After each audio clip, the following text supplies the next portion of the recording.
ये वो शख्स है जिसको 26 नवंबर को डी चौक में गोलियों का निशाना बनाया था और ये आज भी जख्मी हालात में अडयाला जेल पहुंचे। जानते हैं इनसे। सर अस्सलाम वालेकुम। वालेकुम अस्सलाम। सर आप डी चौक में हमने देखा था आपको गोलियां लगी थी, आज आप फिर अडयाला जेल में खड़े हो, किस जज्बे के साथ आए और यहाँ पे क्या जो आपसे कुछ देर पहले जुल्म फसाई है तो ये क्या कहेंगे?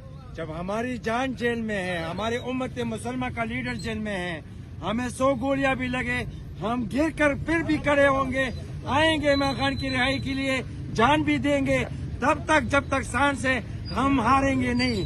हमें खान साहब ने ये कहा है कि आप हार नहीं मानना, हम हार नहीं मानेंगे, हम आखिरी सांस तक लड़ेंगे, चाहे वो एक पाँव हमारा हो या नहीं हो।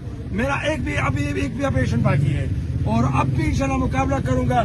गिराया पुलिस वाले ऊपर चढ़े, मगर मैं मुकाबला करूंगा आखिरी सांस तक, हार नहीं मानूंगा। जब तक खान साहब नहीं निकालूंगा तब तक मैं चैन से नहीं बैठूंगा, ना घर में बैठूंगा, निकलूंगा और आखिरी सांस तक मुकाबला करूंगा। बहुत शुक्रिया, बहुत शुक्रिया।